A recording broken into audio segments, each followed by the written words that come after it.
Um, this wasn't what I intended like all week to read tonight, but I had to be rushed out of the house, and so I just grabbed my stack of poetry, and so I picked this like an hour beforehand. So here we go. I call this instructions on how to properly hang an atlas. Woo!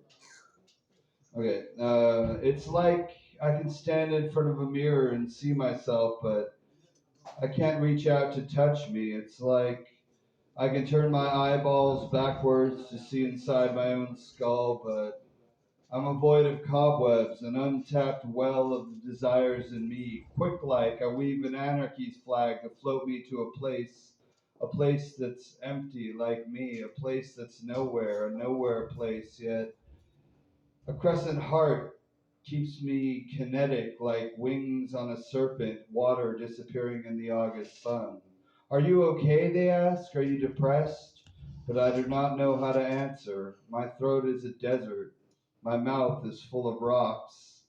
At the very last, when the books have all been burned, when the buildings have finally crumbled to dust, will I still know you?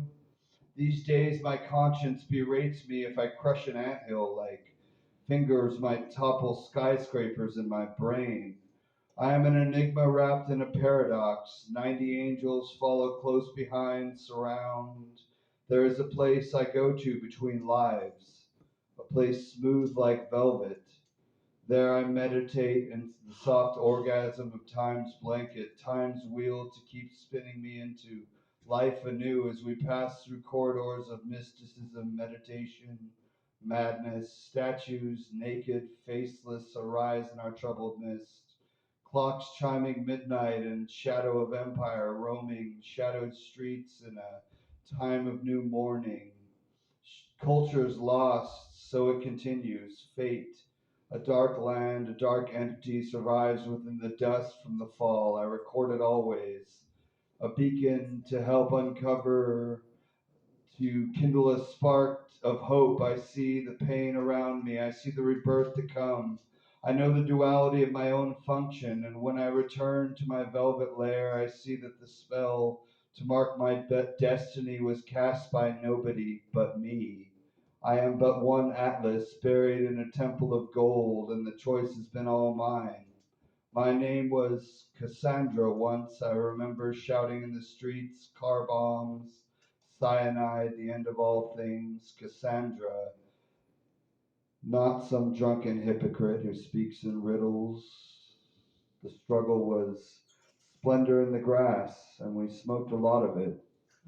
Four elements locked in myth, anarchy flags flapping nowhere in the wind, and free air, transformation of consciousness is upon us.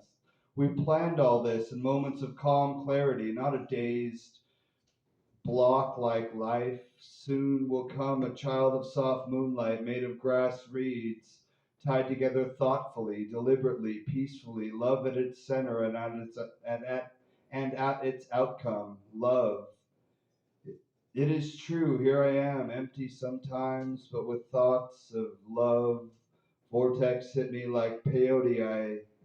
I feel a light like a smooth beacon fill me up, laughing at the absurdity of breaking shards of glass, keeping a desert in my throat, carving letters and punctuation into my arm, and when the labyrinths of my spell returned after a time wrapped in velvet, I know the confusion will return.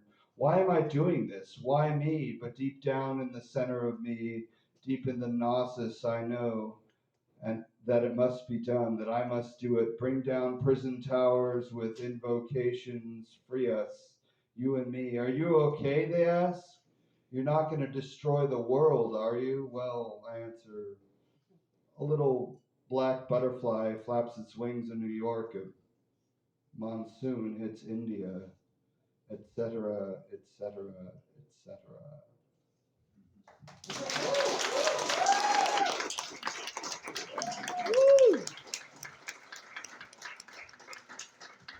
Thank you. Oh, that's Gotta plug social media.